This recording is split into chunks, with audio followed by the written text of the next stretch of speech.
ആത്മീയ ശൂന്യത അനുഭവിക്കുന്നതായ, രക്ഷയുടെ അനുഭവം എന്താണെന്ന് തിരിച്ചറിയുവാൻ കഴിയാത്തതായ, ക്രൂശിന്റെ വില മനസ്സിലാക്കുവാൻ ഇതുവരെയും സാധിക്കാത്തതായ, ദൈവവുമായിട്ട് ബന്ധമില്ലാതെ ജീവിക്കുന്നതായ, മരണത്തിനപ്പുറം യേശുവുമായിട്ടുള്ളൊരു ജീവിതം മനസ്സിലാക്കുവാൻ ഇതുവരെയും കഴിയാത്തതായ, പ്രത്യാശ നഷ്ടപ്പെട്ട് ജീവിക്കുന്നതായ പ്രിയ സഹോദര സഹോദരി, യോഹന്നാന്റെ സുവിശേഷം 7-ാം അധ്യായം 37-38 വാക്യങ്ങളിൽ ഇപ്രകാരം പറയുന്നു: ദാഹിക്കുന്നവൻ എല്ലാം എൻ്റെ അടുക്കൽ വന്നു കുടിക്കട്ടെ.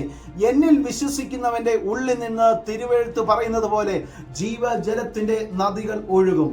ദാഹിക്കുന്നവൻ എല്ലാം എൻ്റെ അടുക്കൽ വന്നു കുടിക്കട്ടെ. അതെ, യേശുവിന്റെ അടുക്കൽ വിശ്വാസത്തോടെ നീ കടന്നു വരുവാൻ തയ്യാറാണെങ്കിൽ നിന്റെ ഈ ശൂന്യതകളൊക്കെ മാറുവാൻ ഇടയായി തീരും. ശൂന്യതയിൽ നിന്ന് സമൃദ്ധിയിലേക്ക്, ശൂന്യ ജീവിതത്തിൽ നിന്ന് നിറഞ്ഞ ജീവിതത്തിലേക്ക് നിന്നെ കൊണ്ടുപോകാൻ യേശു കർത്താവ് നിന്റെ അടുക്കലുണ്ട്. അതെ, വചനം ഇപ്രകാരം പറയുന്നു, യോഹന്നാന്റെ സുവിശേഷം 4-ാം അധ്യായം 14-ാം വാക്യത്തിൽ, ഞാൻ കൊടുക്കുന്ന വെള്ളം കുടിക്കുന്നവനോ ഒരു നാളും ദാഹിക്കുകയില്ല. ഞാൻ കൊടുക്കുന്ന വെള്ളം അവനിൽ നിത്യജീവനിലേക്ക് പൊങ്ങി വരുന്ന നീരുറവയായി തീരും. ഞാൻ കൊടുക്കുന്ന വെള്ളം കുടിക്കുന്നവനോ ഒരു നാളും ദാഹിക്കുകയില്ല. God bless you.